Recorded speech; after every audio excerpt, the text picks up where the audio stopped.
Most people think HOA presidents just send annoying letters about grass height or trash cans, but mine went a little further than that. Karen didn't just complain about the bright orange safety markers on my walkway, she actually showed up at my house early one morning and started ripping them off the concrete. The part she didn't know? My security camera was recording everything.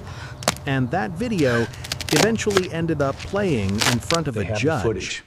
What started as a simple argument with the HOA turned into a neighborhood meltdown, a courtroom battle, and a decision that Karen definitely wasn't expecting. But to understand how the HOA president ended up explaining herself in court, you need to see what she did first. The morning after she cut the markers, Sharon acted like nothing had happened. That was her pattern. Do something outrageous, then proceed as if reality had simply adjusted around her authority. By 9:30 a.m., I received the first call. "Daniel," Dr. Patel said carefully over the phone, "I received a strange call this morning, someone claiming to represent your homeowners association." My stomach tightened. "And?" "They implied you might be going through personal instability, that ongoing disputes in your neighborhood could affect your professional reliability." There it was. She wasn't just attacking my walkway anymore. She was attacking my livelihood. "I assume they didn't give examples?" I asked. "No, just vague concerns." Perfect. In Arizona, intentional interference with business relationships is actionable, especially when malicious and documented. And Dr. Patel thankfully believed in evidence over gossip. "Daniel," she added quietly, "my brother is disabled. If someone's targeting you over that, I want it documented." It was the first crack in Sharon's armor. She thought intimidation worked in whispers. She didn't realize some whispers echo. That afternoon, Mark Ellison appeared at my front curb with a measuring tape. "Routine inspection," he said without looking at me. He crouched beside the torn remains of my markers, measuring distances like he was investigating a crime scene. "You know those were court-ordered," I said. He avoided eye contact. "We're verifying compliance." The irony was almost painful. He was documenting the absence of something his own president had just destroyed. Every photo he took strengthened my case. Every measurement confirmed I had followed the order exactly. They weren't looking for violations, they were trying to manufacture them. Then came the neighborhood group chat. Elena found out about it at the grocery store. Lisa Kim, who lived 2 houses over, approached her cautiously. "Just so you know, there's a private community safety group online. They've been discussing Daniel." "Discussing what?" Elena asked. "Claims about aggressive confrontations, that he's unstable, that federal court battles suggest anger issues." Elena came home shaking. "They're building a narrative," she said. Yes, they were, and narratives can destroy faster than fines. By Thursday, Sophia came home from school with red eyes. "Rebecca's mom said I shouldn't come over anymore," she said quietly. "Why?" "Because Dad is causing legal trouble for the neighborhood, that it's not safe to associate with families under investigation." Under investigation. The irony would have been funny if it wasn't so cruel. Sharon was trying to socially isolate us, make us radioactive. That's when something shifted inside me. Not rage, clarity. If she wanted to escalate, I would document every step. I contacted a civil rights attorney recommended by a veterans advocacy group. After reviewing the footage of the marker destruction, the business interference call, and screenshots from the neighborhood chat, she leaned back in her chair. "She's retaliating," she said plainly. "For what?" "For winning." Retaliation after a federal accommodation order isn't just unethical, it's illegal. The next move Sharon made sealed her fate. Elena received a call from the state nursing board. Someone had filed an anonymous complaint claiming her home life was unstable and affecting her clinical judgment. That crossed a line. Targeting me was one thing. Targeting my wife's 15-year nursing career was another. Elena called the board back directly. The complaint was vague, no evidence, no incident reports, but it had Sharon's fingerprints all over it. That night, I installed 2 additional exterior cameras. If she was escalating, I wanted everything recorded. The following morning, our mailbox was damaged. The lock bent, address numbers partially removed, mail delivery halted. Tampering with mail is federal territory. The camera footage showed Sharon's SUV idling across the street at 2:13 a.m. Not definitive, but suspicious enough. Then she made the mistake that ended any doubt. She approached Sophia's soccer coach, claimed there were domestic instability concerns in our home, implied behavioral volatility, suggested the coach monitor Sophia closely. The coach, thankfully, called me directly. I've worked with veterans before. This felt wrong. It was beyond wrong. It was defamatory. That afternoon, my attorney escalated the matter to the federal authorities. Retaliation, harassment, interference, potential mail tampering. The file was no longer civil. It was becoming criminal. Meanwhile, Sharon announced an emergency HOA meeting scheduled for Friday evening. Agenda Item 1. Community Integrity and Homeowner Compliance Review. Translated, public humiliation. She planned to frame us as the disruptive threat to neighborhood stability. She didn't know I had recordings. She didn't know multiple neighbors were uncomfortable with her aggression. She didn't know the Civil Rights Division had begun reviewing her actions. And she definitely didn't know her financial records were about to come under scrutiny. Because while she focused on orange markers, Elena had started noticing something else. Late at night, sitting at our kitchen table, she was reviewing HOA expenditure reports a neighbor quietly provided. "Daniel," she said slowly, pointing to the spreadsheet, "why does the HOA keep paying Holloway Property Services thousands of dollars?" My pulse slowed. Holloway? Yes, landscaping maintenance contracts. But the landscaping hasn't changed in a year. Elena zoomed in on the numbers. $4,800, $6,200, $3,950. Recurring, irregular, timed suspiciously close to Sharon's personal expenses, which were publicly searchable due to a recent divorce filing, a white SUV lease, attorney fees, tuition payments. I stared at the spreadsheet. Suddenly the harassment made sense. Distraction. If the community was focused on the disabled veteran ruining aesthetics, they wouldn't notice the financial drain. Sharon wasn't defending property values, she was protecting a pipeline. And if that pipeline led back to her, this wasn't just retaliation, it was embezzlement. Friday night's meeting wasn't going to be about orange markers, it was going to be about something far bigger. But Sharon didn't know we were looking at the numbers. She thought she was walking into a room ready to shame me. Instead, she was walking into the beginning of an audit. And audits don't care about vanity plates. They care about paper trails. What she tried to pull the night before the meeting, though, that's what confirmed she was panicking. And panic makes people sloppy. 2 weeks after the judge signed the order, Brenda Clearwater called what she dramatically labeled an emergency community meeting.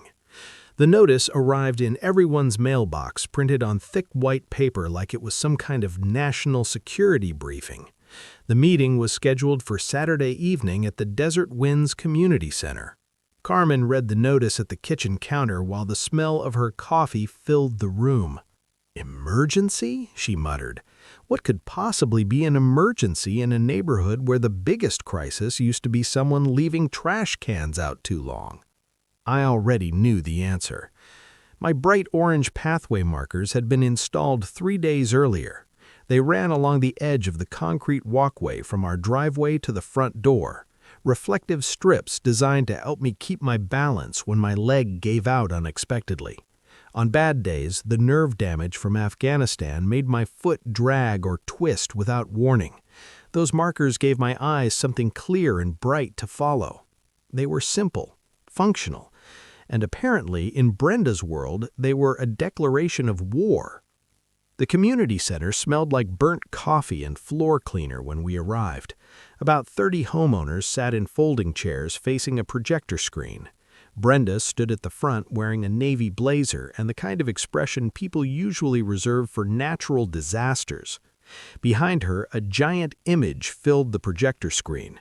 My walkway, specifically the bright orange reflective strips, blown up to the size of a movie theater screen. "Thank you all for coming on such short notice," Brenda said, clicking a remote like she was about to present quarterly earnings. "Desert Winds Estates is facing a serious threat to our property values." The next slide appeared. Another photo of my walkway, zoomed in even closer. A few people shifted in their seats. Brenda folded her hands like a politician about to deliver devastating news. "Due to recent federal interference," she said slowly, "our neighborhood has been forced to allow architectural alterations that violate the visual harmony standards we all agreed to when we purchased our homes." Dale Pinkerton sat in the front row nodding dramatically. He had a stack of printed papers sitting on his lap like evidence in a courtroom. Brenda clicked again. Charts appeared on the screen. "Studies show that visual irregularities in planned communities can decrease property values by up to 15%. The numbers meant nothing. Anyone who understood real estate knew accessible homes actually increased buyer demand. But facts weren't the point. Fear was. A woman near the back raised her hand. "So what exactly are we supposed to do about it?" Brenda smiled the way sharks probably smile. "I'm glad you asked." She held up a stack of papers, petition forms. "We will be requesting that the City of Phoenix intervene and protect our neighborhood standards." For a second, I thought I misheard. She was seriously trying to get the city to override a federal court order? Even Dale looked impressed by the level of audacity. From the side of the room, Judy Whitmore stood up. Her voice carried that syrupy fake concern she used whenever she was stirring drama. "I've already received several calls from concerned residents," she said, gesturing toward the screen like my walkway was a crime scene. "What happens when everyone starts demanding exceptions?" I felt Carmen's hand tighten around mine. Rebecca Torres, my attorney, had warned me something like this might happen. People like Brenda didn't accept losing. They escalated. Still, I couldn't help shaking my head. Trying to override federal disability protections with a neighborhood petition was like trying to vote gravity out of existence, legally impossible. But Brenda wasn't thinking about legal reality. She was thinking about pride. The meeting ended with residents lining up to sign the petition. Some did it immediately. Others hesitated. I stood near the back wall watching. About 60% of the room signed. Fear of falling property values is a powerful motivator. But not everyone followed Brenda's lead. A few people quietly slipped out without touching the clipboard. Later that evening, there was a knock on our front door. When I opened it, Tom Rodriguez stood on the porch holding a container wrapped in aluminum foil. The smell hit me instantly. Tamales. "My wife made too many," he said, glancing over his shoulder like someone might be watching. He handed me the container. Then his voice dropped. "My brother lost his leg in Vietnam. What they're doing to you is not right." I thanked him, he nodded once and headed back down the driveway before anyone noticed. The next morning, another visitor arrived, Mrs. Evelyn Smith from the house behind ours. She carried a small tin of homemade cookies that smelled like jasmine tea. "I heard about that meeting," she said softly. Her eyes moved toward the walkway. "Brenda tried to fine me last year for a garden statue, said my Buddha decoration violated community values." She shook her head. Some people confuse power with purpose. But not everyone was supportive. Over the next week, Carmen started noticing small changes. Neighbors who used to wave suddenly looked busy with their phones. A couple who had chatted with us at the mailbox every morning began crossing the street instead. Zoe noticed it too. She came home from school one afternoon and tossed her backpack on the couch. "Mom," she said carefully, "some kids said their parents told them to stay away from us." Carmen's expression hardened in a way I had only seen when she talked about difficult cases at the hospital. Adults always think their politics stay between adults. They don't. Kids carry that stuff straight into school. Meanwhile, Brenda's campaign was gaining momentum. By the third week, she'd collected over 100 petition signatures. She scheduled another meeting, this time planning to present her concerns to a city council representative. What Brenda didn't know was that every conversation she'd had with me since the court ruling had been recorded. Arizona is a one-party consent state, which means as long as one person in the conversation knows it's being recorded, it's legal. That person was me. Phone calls, doorstep confrontations, casual HOA discussions, every word was saved. Rebecca Torres nearly laughed when I showed her the files. "Miles," she said, leaning back in her chair, "this woman is practically writing your next lawsuit for you." She tapped one of the recordings. "If she keeps pushing this, she's not just violating the court order, she's building a federal retaliation case." Brenda kept pushing. Every week, the violation notices multiplied. Trash can visible from the street, $75. Garden hose left coiled beside the wall, $50. Zoe's wind chimes were apparently excessively audible. Another fine. It wasn't about rules anymore. It was harassment, calculated, persistent, designed to make us miserable enough to move away. But I wasn't going anywhere. And apparently Brenda couldn't stand that, because 6 months after losing in federal court, she finally snapped. Which brings us back to this morning. Because the security camera over my garage didn't just capture Brenda standing in my driveway, it captured exactly what she did next. And what happened after that is something the entire HOA board is about to regret. The security camera above my garage had been there for years. At first, I installed it after a string of car break-ins hit nearby neighborhoods. It was nothing fancy, just a standard motion-activated camera that recorded anything happening in the driveway and uploaded the footage to a cloud account. Most of the time, it captured boring things. Delivery drivers dropping off packages, Zoe riding her bike in circles, the occasional stray cat wandering across the driveway like it owned the place. But on Tuesday morning, at 6:42 a.m., the camera recorded something very different. I didn't see it live. I was still inside finishing my coffee when my phone buzzed with the usual motion notification. Normally, I ignored them, but this one caught my attention because the preview image showed someone standing in my driveway, and that someone was Brenda Clearwater. She looked around like someone checking if the coast was clear. The early morning sun cast long shadows across the pavement, and the neighborhood was still quiet. Most people hadn't even left for work yet. Brenda was holding something in her hand. At first, I couldn't tell what it was. Then she crouched near the walkway. My walkway, the one with the orange reflective strips. The camera captured everything in perfect clarity. Brenda reached down and started pulling. The first reflective strip peeled up with a sharp tug. The adhesive resisted for a moment before snapping free, leaving a jagged tear along the concrete.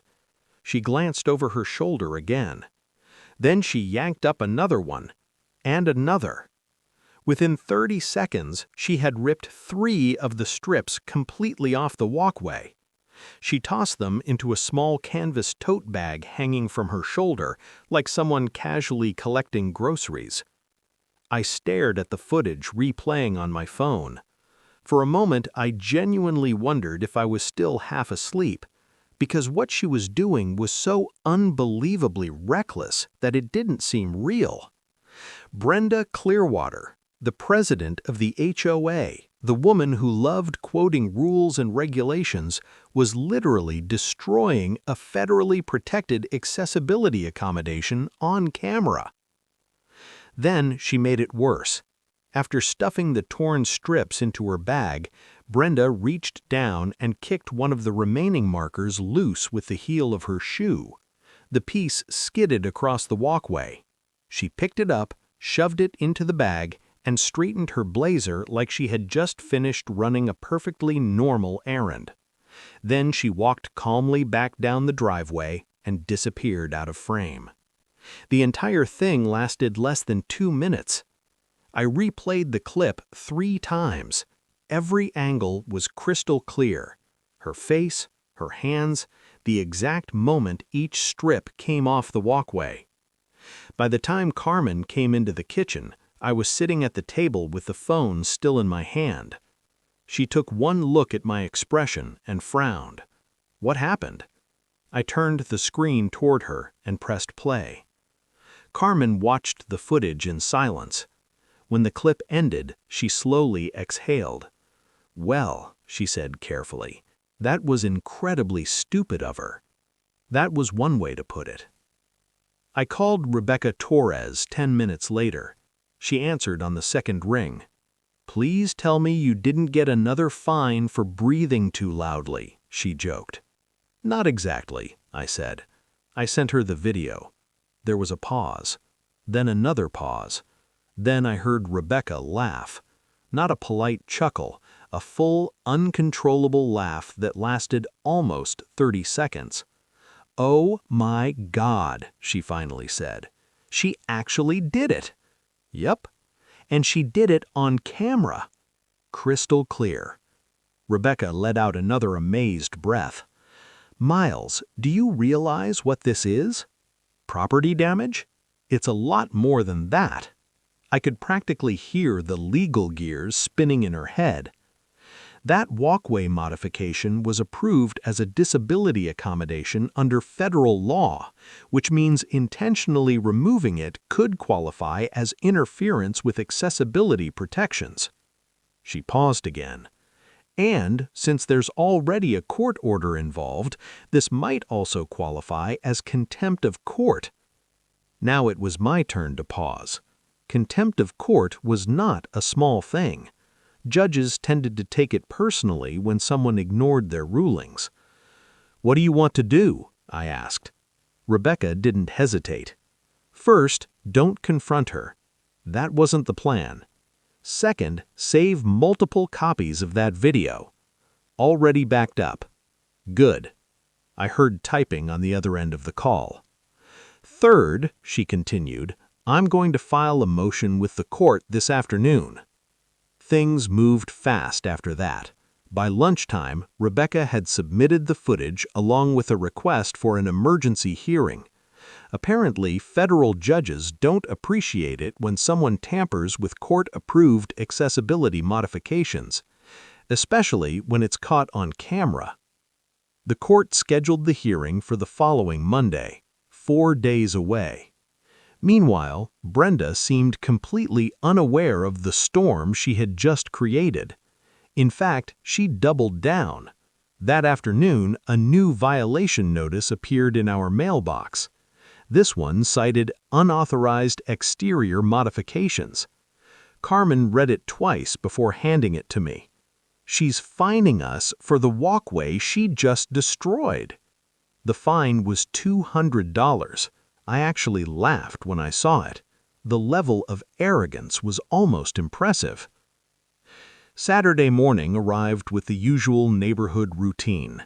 Kids riding bikes, dogs barking behind backyard fences, lawnmowers humming in the distance. Around 10 o'clock, Brenda appeared again. This time, she walked up the driveway holding a clipboard. She knocked firmly on the front door. Carmen opened it. I stayed a few steps behind her in the hallway. Brenda didn't look nervous. If anything, she looked confident, like someone who believed they had complete control of the situation. "Good morning," she said in that overly formal HOA voice. "I'm here regarding the violation notice." Carmen crossed her arms. "You mean the one you issued after vandalizing our property?" Her smile didn't change. "I have no idea what you are referring to." I stepped forward. "That's interesting," I said calmly, "because my security camera has a very clear idea." For a moment, Brenda hesitated, just a fraction of a second. But it was enough. "What camera?" she asked. "The one that recorded you ripping up my accessibility markers Tuesday morning." Her expression hardened. "I was conducting a compliance inspection. You tore them off the ground. They were not approved." I leaned against the doorframe. "They were approved by a federal judge." Brenda's voice sharpened. "This HOA governs neighborhood standards, Mr. Carter. And federal law governs disability accommodations." For a moment, neither of us spoke. Then Brenda tapped her clipboard.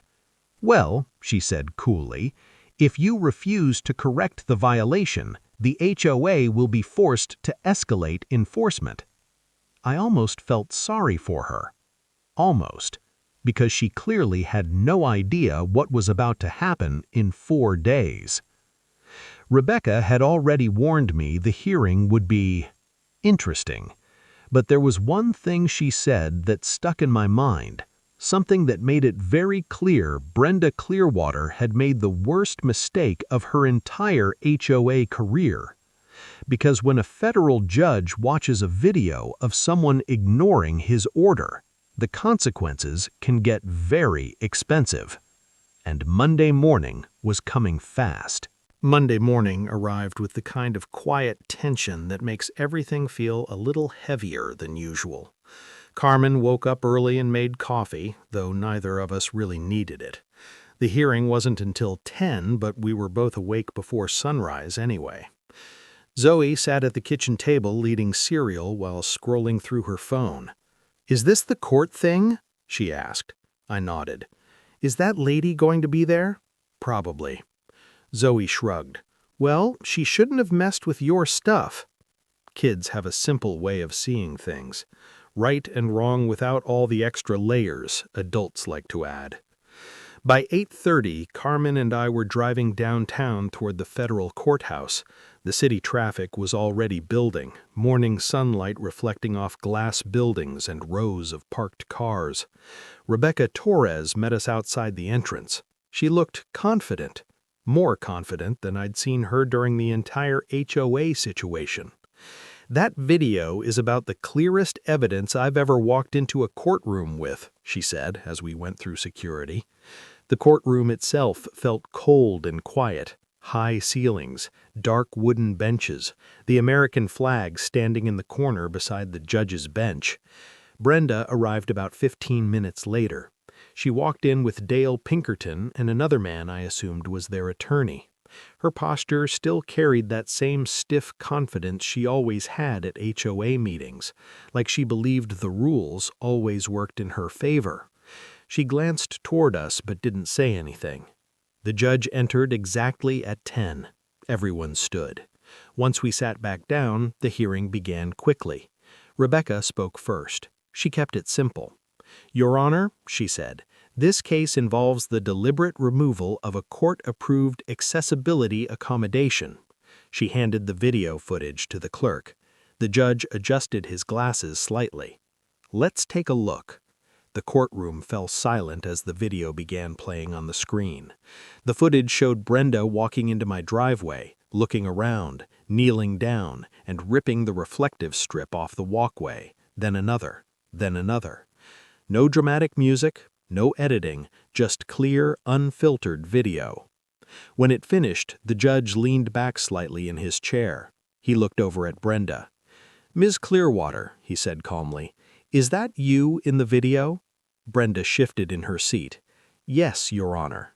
"And are you removing the accessibility markers previously approved by this court?" Her lawyer leaned toward her, whispering something. Brenda cleared her throat. "I was conducting a compliance inspection." The judge blinked slowly. "By tearing them off the ground?" Brenda hesitated. "They violated HOA visual standards." The silence that followed felt heavier than anything said out loud. The judge folded his hands together. Ms. Clearwater, federal accessibility protections are not optional guidelines. His tone stayed calm, but there was steel under it now.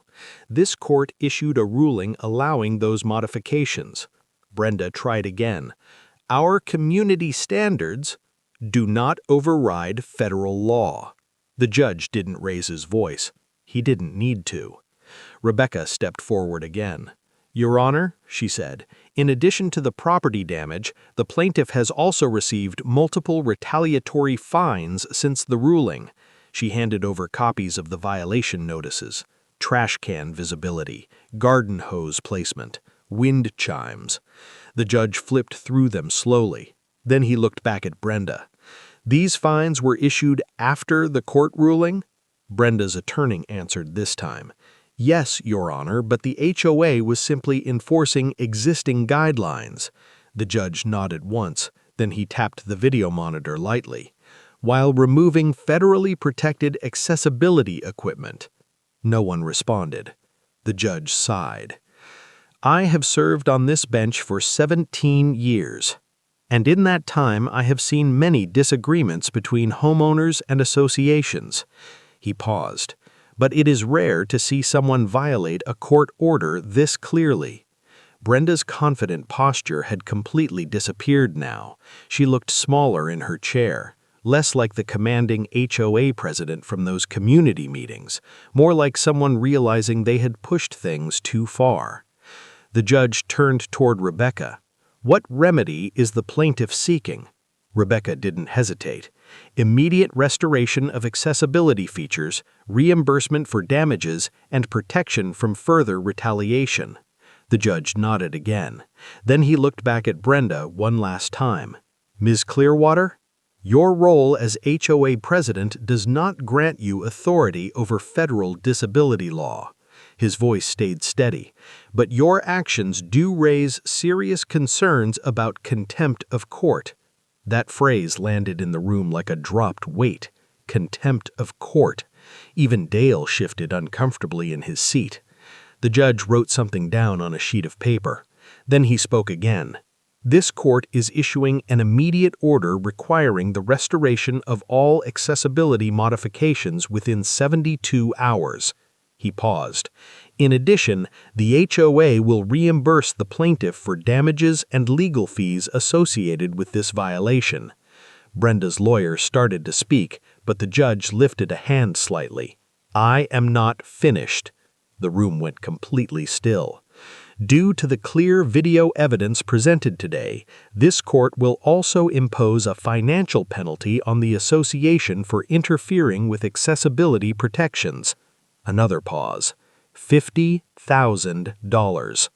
You could hear the quiet intake of breath from several people in the courtroom.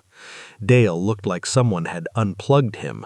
Brenda's face went pale, but the judge wasn't still done. He leaned forward slightly. And Ms. Clearwater, she looked up slowly, if this court receives any further reports of harassment, or interference with accessibility accommodations in this neighborhood, his voice stayed calm, but the penalties will not remain financial. Brenda didn't say anything. She just nodded stiffly. The hearing ended a few minutes later. People began filing out quietly. Outside the courtroom, Rebecca turned to me with a small smile. Well, she said, that went about as well as it possibly could have. Carmen squeezed my hand. For the first time in months, it felt like the pressure sitting on our neighborhood life had finally cracked. But as we walked toward the courthouse exit, Rebecca stopped suddenly. There's one more thing, she said. What? She glanced back toward the courtroom hallway where Brenda had disappeared. That video is about the accessibility issue. I frowned slightly. What do you mean? Rebecca's smile turned a little sharper. It doesn't cover everything else Brenda's been doing. The harassment, the retaliation, the fines. And apparently Rebecca had been documenting every single one, which meant the court case that just ended might not actually be the biggest problem Brenda Clearwater was about to face. The ride home from the courthouse felt strangely quiet. For months, the situation with Brenda and the HOA had hung over our lives like a storm cloud that never moved. Every trip to the mailbox came with the possibility of another violation notice. Every neighborhood walk carried the tension of watching who might be staring from behind their curtains. Now, suddenly, the judge had slammed down a ruling so hard that the whole thing felt unreal. $50,000. Even Carmen kept repeating it under her breath, like she was still processing the number. "That's a huge fine," she said as we pulled into the driveway. I nodded. "For the HOA, yeah." But the money wasn't really the point. The real damage had happened in that courtroom when the judge made it clear that Brenda had crossed a legal line she never should have touched. And the whole neighborhood was about to hear about it. By the time we got out of the car, Tom Rodriguez was already walking across the street toward us. He had clearly been waiting. "Well?" he asked. Carmen smiled. "Let's just say the judge wasn't impressed with Brenda." Tom grinned immediately. "That bad, huh?" $50,000 fine, I said. Tom stopped mid-step. 50,000? Plus legal fees. He let out a low whistle. I'd pay money to see her face right now. The news spread faster than anything I'd seen in that neighborhood. Within a few hours, people started coming by. Some pretended they were just walking their dogs. Others didn't bother pretending at all. Mrs. Evelyn Smith from behind our house arrived with another tin of cookies.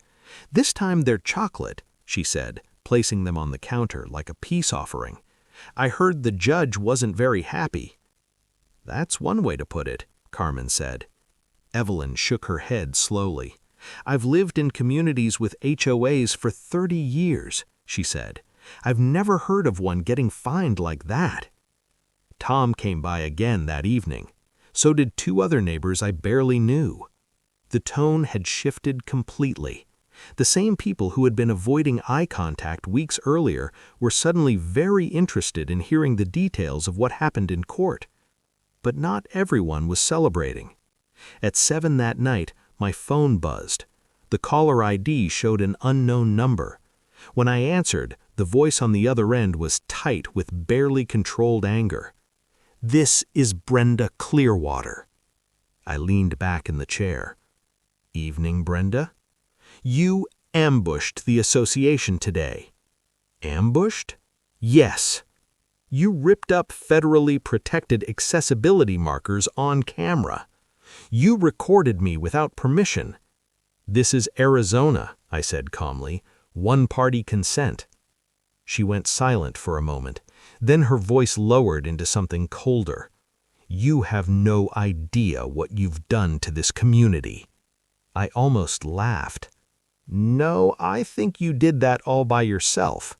Her breathing grew sharper on the line. "You think this is over?" "I think the judge made that pretty clear." "This isn't finished." Then she hung up. Carmen looked over from the couch. "Let me guess. Brenda. Angry?" "Very." Carmen shook her head. "She still doesn't get it." That was the strange part. Even after the ruling, Brenda seemed completely unable to accept that she had lost. Over the next week, the HOA board scrambled to repair the damage. A contractor arrived to reinstall the reflective strips along the walkway. They used stronger adhesive this time, probably because a federal judge had just made it very clear those markers weren't optional. But the financial fallout was starting to hit the association hard. The HOA had to pull money from the reserve fund to pay the $50,000 penalty and legal fees. That reserve fund existed for things like road repairs and landscaping, not courtroom disasters, which meant homeowners were about to feel the consequences. 2 weeks later, the HOA sent out a notice: Emergency Special Assessment. Every homeowner in Desert Winds Estates would be required to pay an additional $800 to replenish the reserve account.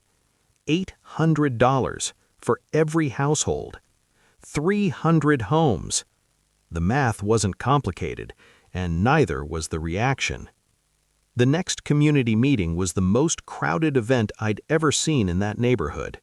More than 100 residents packed into the community center. The mood was completely different from Brenda's earlier meetings. This time, the frustration wasn't aimed at me. It was aimed at the front table where Brenda and the HOA board were sitting. Voices filled the room even before the meeting officially started. $800? Are you kidding me? This is ridiculous. Brenda stood up and tried to regain control. "Please settle down," she said, tapping the microphone.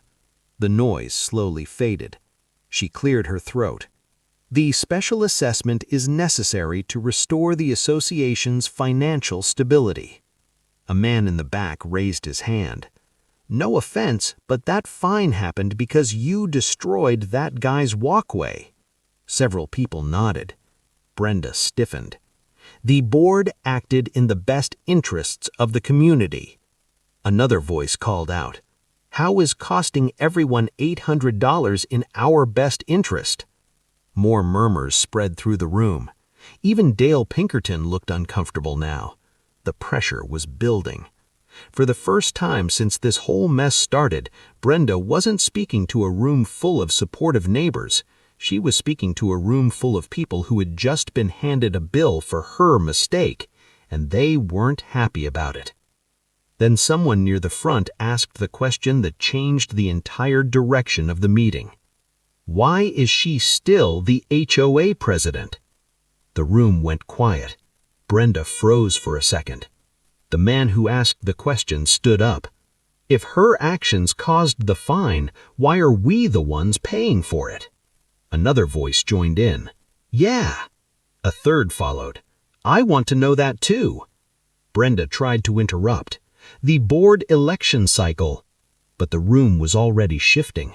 Residents were looking at each other, talking, realizing something important. In most HOAs, homeowners have the power to remove board members. They just rarely use it, because most disputes never get this bad. But this one had, and the cost was now sitting in everyone's wallet. Brenda saw it happening. You could see it in her face. That moment when she realized the crowd in front of her wasn't on her side anymore. The man who started the conversation spoke again. "I think we should hold a vote." More voices agreed. Suddenly, the meeting wasn't about fines or property values anymore.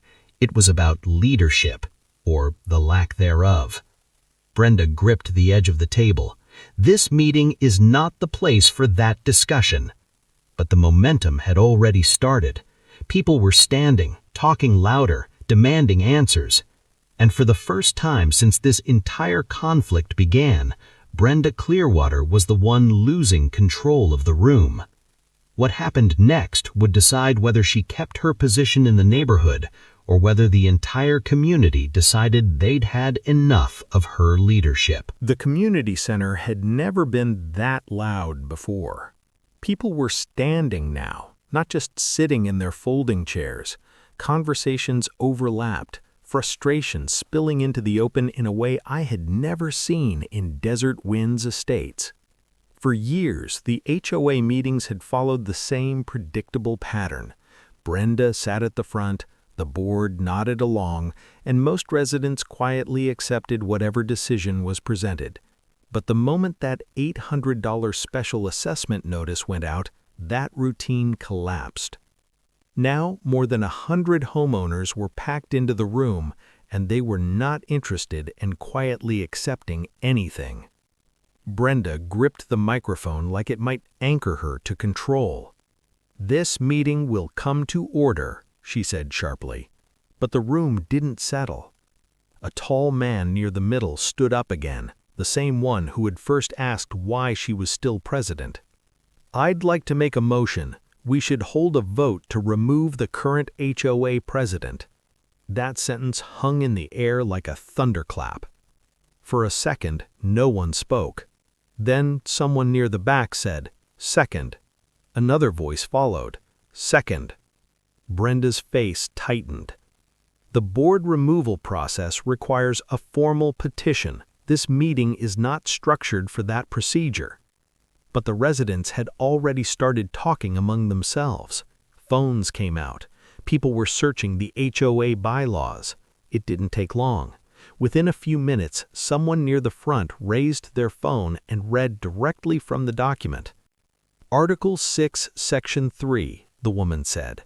A president can be removed with a majority vote of homeowners if a petition signed by 20% of the community is submitted. Someone immediately asked, "How many homes is that?" 60. A low ripple moved through the room. 300 homes in the neighborhood. 20% was 60 signatures. Tom Rodriguez stood up from his chair. "Well," he said calmly, "I think we can find 60 people in this room alone." That was the moment everything shifted. People started lining up. Someone grabbed a sheet of paper and started writing names. Another person passed a clipboard around the row of chairs. Within minutes, signatures began filling the page. Brenda stood frozen at the front table. Dale Pinkerton leaned toward her, whispering urgently, but she barely seemed to hear him. The residents weren't yelling anymore. They were organizing, and that was much more dangerous. Carmen and I stayed near the back wall, watching quietly. I had no intention of getting involved in the politics of the HOA beyond defending our rights, but it was clear now that the community itself had reached a breaking point. 15 minutes later, the first sheet came to the front. Tom placed it on the table in front of Brenda. "That's 38 signatures," he said. Another resident approached. "Here's 21 more." The room grew quieter as the numbers added up. 38, 59. Then Mrs. Evelyn Smith walked forward slowly and added her name to the bottom of the page. 60, she said gently. The threshold had been crossed. Brenda stared down at the papers like they were written in a language she didn't understand. "You can't do this tonight," she said weakly. The tall man from earlier shook his head. "We're not voting tonight, we're submitting the petition." He tapped the stack of signatures. "Which means the vote will be soon." The reality finally seemed to land. For months, Brenda had fought to control every detail of the neighborhood: walkways, trash cans, garden statues, wind chimes. But the one thing she hadn't controlled was how the residents would react when her decisions started costing them money. $800 each had changed the equation. People who had ignored HOA politics for years were suddenly paying attention, and they weren't happy. The meeting ended shortly after that. Residents slowly filed out of the community center, talking quietly in small groups. The energy in the air felt different, less tense, more resolved. Tom walked over to me as Carmen and I headed toward the door. "You know," he said with a grin, "this whole thing started because of your walkway." I shrugged. "Technically, it started because someone ripped it up." Tom laughed. "Fair point." Outside, the night air felt cooler than usual. Streetlights cast long shadows across the quiet neighborhood streets. For the first time in months, walking back to the car didn't feel like walking through hostile territory. A few neighbors waved, others nodded politely. Small gestures, but noticeable. Over the next 2 weeks, the petition circulated through the entire neighborhood. More signatures kept appearing. By the time the official removal vote was scheduled, nearly 200 homeowners had signed it. 200 out of 300. The outcome was never really in doubt. On voting day, the community center filled again. This time, the process was quick and formal. Ballots were handed out, votes were cast, then the count began. When it finished, the result was overwhelming. Brenda Clearwater was officially removed as HOA president. The announcement was met with a quiet round of applause. Not the loud cheering of a celebration, but the steady sound of a community closing a chapter it was ready to move past. Dale Pinkerton resigned from the board 2 days later. Apparently, he decided retirement from neighborhood politics was a better option than another year of meetings. Within a month, a new HOA board was elected. Tom Rodriguez ended up joining it. At the first meeting under the new leadership, the tone was completely different. Instead of lectures about visual harmony and compliance violations, the discussion focused on practical things: street lighting, landscaping repairs, community events. The walkway outside my house stayed exactly where it was, bright orange reflective strips running along the concrete path. No one complained about them again. A few months later, Carmen and I were sitting on the porch watching Zoe ride her bike up and down the street. Tom walked by with his dog and waved. Mrs. Smith waved from her garden. It felt like a normal neighborhood again, which, honestly, was all we had wanted from the beginning. Carmen looked over at the walkway and smiled slightly. "You know," she said, "all that drama over a few pieces of reflective tape." I nodded. "Yeah." Then I watched Zoe ride past the markers, the sunlight glinting off the orange strips. "Funny thing is," I added, "those little strips ended up revealing a lot more than just the path to the front door.